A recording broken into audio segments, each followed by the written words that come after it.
Blog Talk Radio. Are you ready to take a bite out of the competition? Are you looking for ideas to make your business better? Welcome to the Core Business Show with Tim Jacquet, sponsored by Apple Capital Group. At the core of every successful business, you'll find people making a difference. And with each episode of the Core Business Show, we talk with those people, examine those ideas, and explore the strategies that make them special. Now, the host of the Core Business Show, Tim Jacquet. Well, hello again, and welcome to another episode of the Core Business Show with Tim Jacquet. Today, I have the pleasure of having Sharon McReal, who owns the Betty Brigade. If you have any questions, please give me a call at 347-324-3460, 347-324-3460, or you can pose a question in the chat room and reread it on the air. Sharon, welcome to the program. Thanks so much for having me. Great. I guess tell us about your company, how did you start, and a little background about yourself. Sure. Well, when I first started my company, I got downsized from my corporate job, and this is maybe 10 years ago, and I didn't know what I wanted to do. So I made a list of all the things that I knew how to do, and that's kind of how the Betty Brigade was born. It's a personal assistance and concierge company, and we really focus on helping people in their homes rather than, yes, we do restaurant reservations, and yes, we can get you tickets, but we really focus on your home life. Okay. When you talk about your home life, I mean, it's like the assistant for the mom who's trying to coordinate everything in her household from, kids' soccer schedules to rehearsals and performances. Kind of give us an idea about what's the depth of your services that you offer. Sure. Yes, we do all of those things, helping busy moms, but we also work a lot with executives and help them just maintain their homes, everything from taking care of the hot tub and having the gutters cleaned out and making sure that the garage door that seems to have run off its rails gets repaired, to setting up regular maintenance for home cleaning, carpet deep clean, all different kinds of things. We've done, of course, we do regular stuff like making sure that the dry cleaning gets, dry clean, that all gets taken care of, and the pets get walked. But we also plan parties. We do a lot of relocation. So we pack and unpack people, and we really just help them manage their lives. Wow. What about within offices themselves with the executives? Can I help plan their day out? Or, some of will have assistants, but some things that they have to kind of share the responsibility. And do you normally will do something with them as well? If, you have this one person's office or two-person office, and, hey, we'll split assignments. You do this. However, I want you to do all of this email responding and things like that. Do you go into the virtual assistants as well? We don't really do the virtual assistant. We would probably subcontract that to a virtual assistant. We don't actually do that, but we would work with, say, an executive secretary or an executive assistant in an office. We would work with them to coordinate their boss's life so that the executive assistant would handle all of the things that pertain to the office and pertain to, making sure that their boss has plane tickets and all the transportation is arranged on a flight and things like that on trips. But we might manage things like making sure that they have reservations in the restaurants wherever they're going. Or we've even done things. I got a call a few years ago from one of our clients who was a senior VP at a company, and she was traveling with her boss, and she had forgotten her driver's license at home and couldn't get on the plane without her driver's license. And she said, "Oh my gosh, can you get me my driver's license?" So basically, wow. I had to drop what I was doing and drive to her house. Now, luckily, we had keys to her home. She told me exactly where it was. I brought it to the airport, and she said, "You just saved my trip," because she wouldn't have been able to rent a car. She couldn't get on the plane, and she was traveling with her boss. So that would have really put a crimp in things. So we kind of are the champions of making you look like a rock star. Wow. For a regular household, I know sometimes it gets overwhelming. Running a household is like a full-time job, trying to get things done. And you guys come in and help that person to manage their household in one sense, you're saying. That's right. Okay, like the lawn people, well, I know they're supposed to come every 2 weeks. Okay, they didn't come this week. You don't have to do that. They just ask you to go do that. Hey, make sure they come on this day. Like my wife said, well, I don't want them coming during the week. I want to have fresh yard during the weekend. But then someone has to pick up the phone and call them and to connect with them to make sure that thing gets done. Or we need this for insurance company for this and that. So you guys actually do all that lead work for them. Yeah, but it can even be a bit more complex than that. We even set up home maintenance schedules. So say, for example, you have that lawn care service that's coming every 10 days or 2 weeks to do your lawn. Well, if you also have sprinklers in the spring and the fall, you need to have those blown out, especially if you live in colder states where there's freezing. So that's something that we help arrange so that you don't even have to think about it. We just send you an email in, like, say, March or April saying, we've scheduled your sprinkler blowout for March 13th. Just wanted to let you know that it's happening. We're going to handle it. We will meet them there. So we're just kind of letting our clients know, hey, we've already taken care of this for you, or it's time, it's great that you were able to burn wood in your fireplace all winter, but we want to make sure that your house stays safe. So we're going to have your chimney swept in the spring, and it's scheduled on this date. Just wanted to let you know. If you want us to meet the guy there, we'll do that. Or if you want to meet the person there, that's fine too. And so we really give the client a lot of autonomy. They can decide exactly how involved they want to be. We have a lot of clients that travel all the time. They're CEOs or executives of companies. And we also work a lot with retirees, with seniors that just simply they aren't interested in maintaining their homes. They'd rather go play golf or hang out with their friends. And honestly, and so we have one client who said, I've made enough money in my life that I'm going to pay somebody to take care of this stuff now. And that's what we do for him. Wow. Now, I'm looking at your services on your website, BEYBRIGADE.com, and make life simpler. And you got organizing, business moving. How in the world you can be really organized? I mean, it's like a gift or art. Everybody can organize. So how you guys put all of these things and organize people like that? I mean, you have a system in place, and we do have some systems in place, but we also put our staff through a pretty rigorous training process, and so that we know that we're not sending a disorganized person in to organize our client's life. I mean, that's the most important and first step, that, making sure that our employees really know what they're doing. The next step is some of our clients are extremely organized. I mean, they are type A personalities. They love to get things done, and they want it done right the first time. And actually, those are our favorite clients. And the reason they're our favorite clients is they tell us exactly what they want. There isn't any wiggle room. There isn't any need to try and figure things out. They tell us exactly what they want. And it's beautiful. The next step down from that are folks that are just overwhelmed. They have a lot going on in their lives and they just can't manage it all. And that's fine too. And we love working with those folks, because we just got a call from a lady today who said, I'm not around. I'm at school volunteering at my kid's school. I can't get home to walk the dog during the day. I need grocery shopping. I need dry cleaning pickup.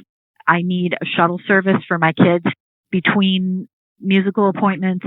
And when we listed, some of the other things we did, she said, oh my gosh, I hadn't even considered those things. Wow, that's fantastic. We're trying to stay a step ahead and helping those people understand that it's not just the things they think of, but we're going to help them organize parts of their life that they maybe even hadn't considered. So when the people is overwhelmed, and just like, for example, you walk into their office, they might have their house pretty much tidy together, typical, most areas are already clean and so forth. There's no effort with that. But if you walk in their personal office, they have mail in the bins. I mean, they keep they know where to find things in their stack, but they have 4 barrels of stacks of mails and papers all over themselves, and their desk is just so junky. How do you sit there and sift through that? Say, hey, this is what we're going to do. And because I've seen a lot of people like this, and it's like they get so overwhelmed, they just do the things that they need to get done right then and there, and they manage it somehow. But it keeps adding and piling up. I like to call those people that all they're doing at that point is reacting. Something comes in and they're reacting. They've actually kind of stopped living their life, and they're not even planning anymore. And so for folks like that, what we do is we bring it back to what we call a ground zero or a starting point. So we kind of get everything back to a level that they can manage. And then part of the reason why it got that way was that they didn't have a system in place to help them keep all of that paperwork and all of that stuff under control. So we're able to work with them, and everybody's a little different. And in May, I'm doing a teleseminar series with a friend of mine about how you're hardwired and how your hardwiring really affects who you are and how you organize your stuff. And so by taking who they are, and here's an example. Okay, so this is a really common thing. We walk into people's homes and they go, I want to organize my home office. And you go, great. And they show us their home office, and it's just a mishmash of stuff. There's wrapping paper, there's kids' toys, there's everything but an office. It's just stacked full of stuff. So by looking at that, typically what happens is I'll say to them, all right, so this is your home office, but clearly you're not using it as a home office. Where do you work? And most people point to the dining room table. And I would say 80% of people end up not using their home office and sitting at the dining room table. And why do they sit at the dining room table? Because the dining room table has a lot of space. It's usually mostly clear, and there's often a beautiful view of, say, the lake in the backyard, or a beautiful forest, or some beautiful thing that they can look out the window and go, wow, I feel really serene here. And their home office doesn't have that same view. So all of a sudden, they've converted the dining room table into their home office, but that's not really where they want to be.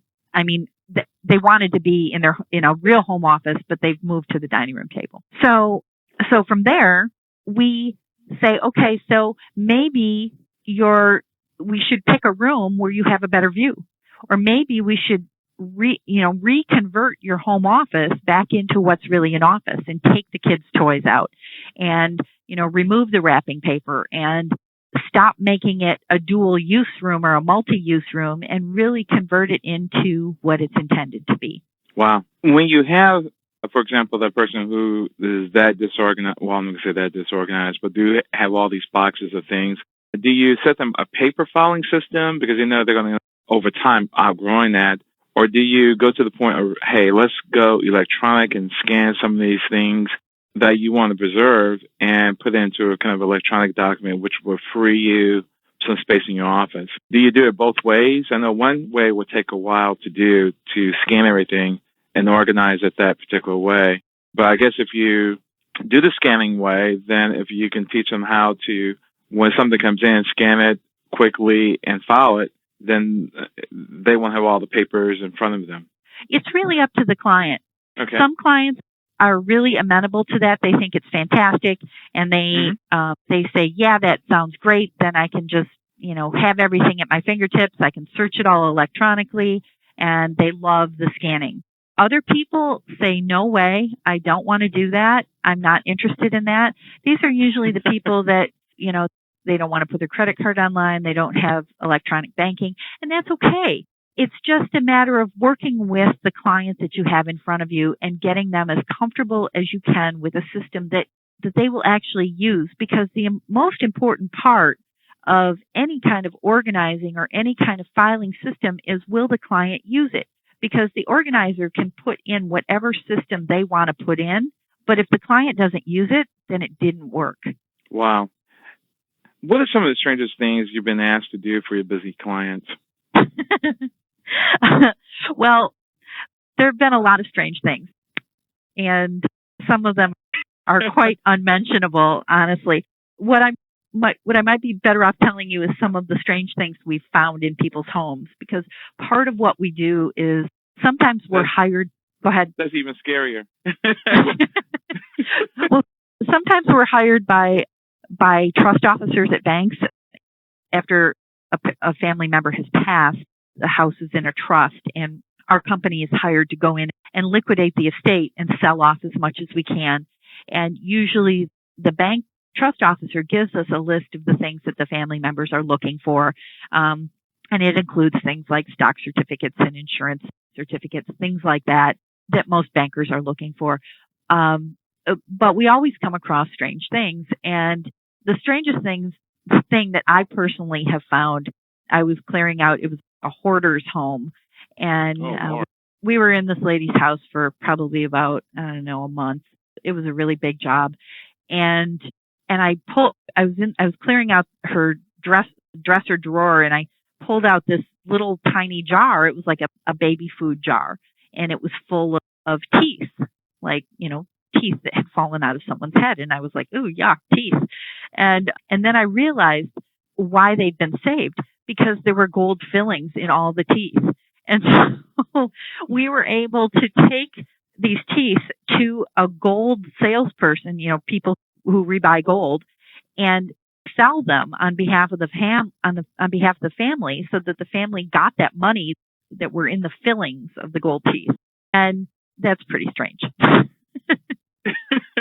Well, I guess they know the value of gold and silver. Yeah. So that kind of stuff comes up fairly normally for us. One of my employees found a bag of a baggy Ziploc bag full of gallstones, and it's not always like human things that we find. We found like little clown dolls that look demented, and all kinds of funky things that you just go, wow, people really collect a lot of strange things. Wow. Going to a hoarder's home, I mean, that's like, to me, what I'm seeing on, hopefully that the assignments you've taken has gone to that extreme, because some of those places are really scary. Have you seen anything really extreme in that case? Yes, we have seen some extreme cases. And there's a couple of different ways that we personally work with hoarders. If the person the hoarder, if they are still alive and if they are currently living in the space, we actually require that they are under some kind of psychiatric care, because we need someone to be working on the issues that got them there. So what I like to say is, we need someone to be clearing out their mind and their head, and while we clear out their stuff. Okay. So that there's a dual purpose there. They're in therapy, they're getting help for why they're a hoarder, and then we're bringing their living space back to a base point or ground zero, so that they can start again, and hopefully that they don't start hoarding again. But yes, we have seen extreme cases. Wow, charge extra for that. Well, we charge by the hour, but we do an estimate before we ever start the job, so the client always knows about how long it'll take. How things are going for your company and its economy? Well, we have seen a 30% year-over-year growth for the last 5 years. So we're doing okay. Wow. So how do you really market yourself? I know you have a website. Do you do any mailings, or how did people hear about you? Primarily, our marketing is through word of mouth. We have a great client base, and a lot of our clients love to tell their friends and neighbors, and we actually offer a small incentive, a small fee that the client can get if they, so say, for example, Tim, you hired us, and then you recommended us to your neighbor. If your neighbor hired us, you would get 10% off on your next job. Okay, great. And of course, all your people are bonded and insured, of course. Yep, and fully background checked. Wow. How did you pick the name? That's actually a really interesting story. When I first started the company, it was called My Gal Friday. I thought that was the best name in the world, and I was so excited about it. And about 3 years in, I got a cease and desist letter from a company in Ohio, and they said you have to stop using this name, and that was a bad day. I really I had a stomach ache that day, and so I went to my attorney and I said, "Is this true? Do I have to stop using the name?" And he said, "No, you're registered in the state of Michigan. You're fine." And I said, "Well, they're telling me I have to stop doing business." And he said, "No, but you can't go outside of the state of Michigan and use that, or they're going to sue you." And I'm like, "Oh, great." So I said, "What are my options?" And he said, "Well, you can keep My Gal Friday and in the state of Michigan and use a different name outside of Michigan as you expand, or you can completely change the name of the business." And so I took it to my staff and we kind of brainstormed it. And one of the staff said, "Well, what if we had a contest to rename the company?" And so we had a public contest, and it was in, I think, 3 different newspapers, and it might have even gotten covered on Detroit TV. And we just got a lot of publicity around it. And so what resulted was we got a lot of entries, and we narrowed it down to about 10. And then when we got down to the top 10, we ran it through background or national name registries, and then narrowed that down to about 3. And then we picked our top 3, and it really turned out that Betty Brigade was the name that we all liked. And so there was someone here in Michigan who won 8 free hours of service. That was what we gave away. Wow. So they got a full day of personal assistance, and they could split it up however they wanted to. So if they wanted to do it over 2 or 3 days, that was fine. But that's what we did. And since then, we now have it registered at the national level, and we have an 800 number reflects Betty, and I've registered a bunch of URLs that all have the Betty Brigade, the .com and the .biz and the .net and all of those. So it was a learning experience, but I never thought that my business was going to, when I first started it, I thought it was just going to be a cute little part-time business, and now I employ 14 people. Wow. So when you did your name search, I'm sure a lot of small businesses are going to run through the same issue. They might have a name for that particular state, and some of them incorporate in several states. Did you have to trademark your name? Yeah. Register with the federal government? Okay. It's not a trademark. I didn't trademark my name. I registered my name. And you trademark something that has an image with it. And while Betty Brigade has an image, our image is a public domain image. So we can go back and trademark our public domain image with our name, but it's a much longer process and it's pretty expensive. So that's probably something that we'll do as we expand. Okay. And how did you do your name search? You just typed it into a database and... You can Google National Name Registry, and there's a way to search, and you can do that yourself. But if you are going through a name change, especially when you get it down to the top 3, I would strongly suggest that you talk to a trademark or registry attorney, because they're going to run it through a different set of criteria than you can do yourself. And so that's what we did, is that we got it down to 3 names, and then we took the top 3 names that we picked to our attorney, and then he got it registered, and they register it for, I think it's like 5 years at a time. So we just re-registered our name, and it's good for, till almost, I think, 2020 or something like that. Good. So what do people like and appreciate about you and your company? They like that they can just pick up the phone and we take care of things. We had a lady who she's a CEO of a business here in Michigan. She's getting married, and so she's I would say probably in her 50s, and so it's not her first marriage, and it's not her future husband's first marriage, but they're combining households. So we're helping her and her future husband decide what they're keeping and what they're not, and we're helping them sell the things that they're not keeping, and then bringing those things into the home, the things they're keeping into the home, and setting up their whole house. And there's also 4 children that are involved in this whole process. So that makes it a little more complicated. But she said to us, she said, well, she didn't say to me, but she said to one of my managers, this was the best money I've ever spent, because we just took the pressure off of her. All she had to do was say, yeah, I want this, and then we handled the rest. So when customers say they like us, it's because we're trying to take care of them in a way that isn't always apparent in the marketplace. Service is not always there. And that's really what we strive hard to do, is really anticipate what our clients might want and take care of them. And we actually track when we do something to save our clients money, and we track when we screw up and cost the company money or cost our clients money. And we track all of those things on a weekly basis so that we can really see how it's affecting our bottom line. Okay. So also you mentioned pet care earlier. Can you talk about the event planning and the wedding planning? Because you just mentioned wedding planning. How extensive that you get into the wedding planning? Are you becoming like a full wedding consultant, or you take care of what some of the details to work with a wedding consultant?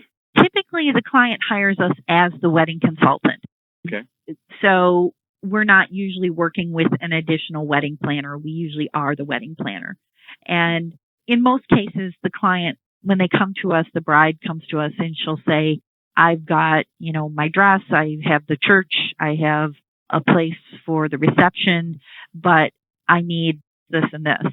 And we go through a full checklist with our bride or with our person that's planning an event, saying, okay, have you thought about this?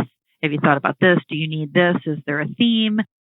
Just so that we have a better understanding of how they want their day to play out. And then we are typically there to meet vendors, to make sure that things get delivered on time, to make sure that the vendors get paid, all of the kind of things, so that the person having the event gets to actually enjoy their event and they're not running around trying to put out fires. Any plans of franchising in the future? That has been the plan all along. And so we've been working on that for quite some time. And really the past 2 years has been spent putting systems in place and documents and creating an operations manual and a training manual and creating a duplicatable system so that we can open in other cities. And we're actually working on this right now in another city in Michigan so that we can have 2 to 3 locations already in the pipeline, so that when we are looking to grow nationally, that we already have a little bit of. Is it really difficult in planning to do franchising? You have to get an expert to kind of duplicate your process and legal and accountability and things like that, or how is that process normally handled? Franchising is complicated. It is expensive. It's complicated. It's time consuming, and it is not for the faint of heart. So I would definitely say that if you think you got a great idea and has already done it, I would say go copy them and make a better mousetrap. But there currently is no concierge and personal assistance company out there that has franchised, and so we're kind of blazing a new trail. And so that's been really tricky because there's no one to say, oh yeah, this is how you do it, or this is how this other company has done it. I do have people that are franchisors that are my mentors that work in other industries, but it's not an apples to apples comparison because their business is different. But franchising is complicated. You do need really expert legal assistance. You do need a great franchise accountant, not a regular business accountant. You need people who really have walked down this path before. It's important. Wow. Anything I'd like to close with? I'd like to close with. Message you would give a person, of course, that if they can come to you eventually in the future for franchising, if they come to you to hire you, any advice you would give a person who's starting out in business? Well, I'd probably, if you were just starting out in business, I would make sure that it's something that you really love and that you're not pursuing it just for the money, because any business owner will tell you that there's plenty of times that they don't get paid for things. And so you better love it, because if you're doing it for free, you really better love it. Other than that, I would say perseverance. There's going to be ups and downs. for everyone. And any business owner that tells you that everything's going great all the time is lying to you. So there's always ups and there's always downs. And the business owner that takes their downs and figures out how to get around them, then those are the people who survive. Wow. And so that's really the best I got. Well, really appreciate you coming on to the program to tell us about your company. And just to recap real quick, and what's your website address? It's wbettybrigade.com. And how can they contact you? That would be the best way, bettybrigade.com, or they can call our toll-free number, 888-742-BETTY. Great. Well, thank you for coming on the program. I really appreciate you taking the time and talking to us about your business. Well, thank you, Tim. It was really a pleasure being here. Great. Thank you again. Take care. Thank you. Take care. This has been another production of The Core Business Show with Tim Jacquet. You can download this episode on iTunes, podcast, or Blog Talk Radio. Thank you for listening, and have a great day. Thank you for listening to The Core Business Show with Tim Jacquet. For a free quote on equipment leasing and financing, visit our website, applecapitalgroup.com. That's applecapitalgroup.com. And fill out the information to receive your free quote. We hope you'll join us for our next episode. And remember, you can always get to the core via iTunes. You'll find all our previous episodes there. Thanks again for listening to The Core Business Show with Tim Jacquet.